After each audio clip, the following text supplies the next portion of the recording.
Hi friends, welcome back to my channel স্মিতা.রশ্মিত lifestyle. আশা করি তোমরা সকলে খুব ভালো আছো, আমরাও খুব ভালো আছি। আজ যেহেতু আর দুদিন পর ওর বাবা চলে যাবে আবার, তাই এইবারের মতো ঘুরতে বেরিয়েছি। এটাই হয়তো একসাথে তিনজনের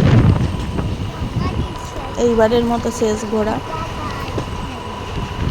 তেমন দূরে কোথাও যাব না, আকাশের ওয়েদারও খুব খারাপ, যে কোনো মুহূর্তে বৃষ্টি আসতে পারে। একটু সন্ধ্যা সন্ধ্যা করেই বেরিয়েছি।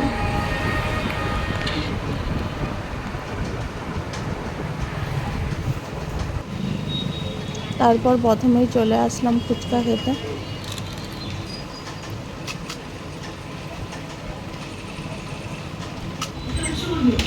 চাইবাটে আসলে ফুচকাটা মোটামুটি খাওয়াই হয়, এখানে ফুচকা খুব সুন্দর। তারপরে এখানে একটা রেস্টুরেন্ট থেকে বিরিয়ানি নিয়ে নিলাম। এখানে আর বসে খাবো না, বাড়িতে নিয়ে চলে যাবো, বাড়িতে গিয়ে খাওয়া দাওয়া হবে।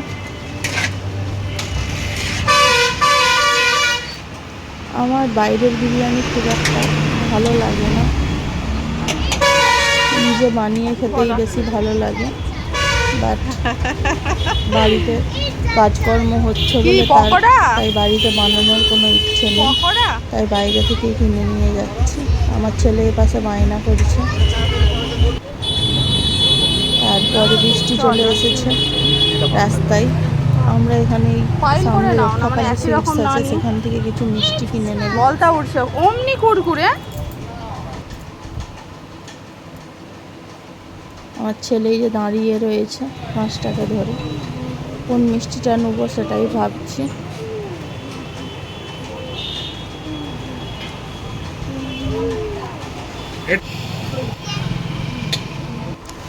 মিষ্টি কিনা হয়ে গেছে, বাট ওয়েট করছি কখন বৃষ্টিটা থামবে তবে যাব, না হলে বৃষ্টিতে ভিজে যাব। যেহেতু ছেলে সঙ্গে আছে তাই যাওয়া যাবে না, তাই বসে আছি এখানে। তারপরে বৃষ্টি থামতে আবার একটা দোকানে এসেছি। ওর বাবা এখানে মাঝে সাঝে আসলে ডিম পোচ খায়, তাই বললো তোমরাও খাও, দেখো কেমন লাগে। তারপর বাড়ির পথে রওনা দিচ্ছি। বাবু আর কিন্তু ঘোরা হবে না, শুনশান অন্ধকার, খাবার তো চলে যাবে।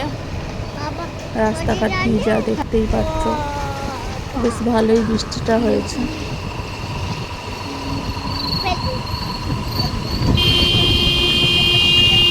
আকাশে বজ্রপাত হচ্ছে।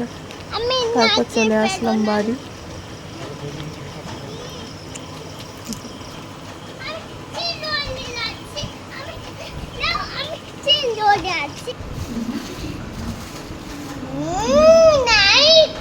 বাড়িতে এসে চেঞ্জ করে নিয়েছি, এবারে বিরিয়ানিটা সবাই মিলে খেয়ে নেব।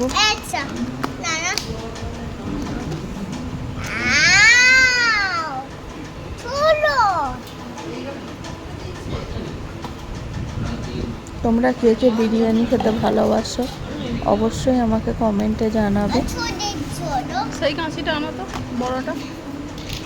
আমার তো বিরিয়ানি খেতে খুবই ভালো লাগে, কিন্তু বিরিয়ানিটা খুব একটা ভালো ছিল না। ভালো মানে যে মুখে লেগে থাকবে সেরকমটা নয়। অন্যবারেও খেয়েছি ওখানে গিয়ে, কিন্তু আজকের বিরিয়ানিটা খুব একটা সুস্বাদু লাগলো না। কোয়ান্টিটি প্রায় অনেকটাই থাকে, তাই 2 প্যাকেটই নেওয়া হয়েছে।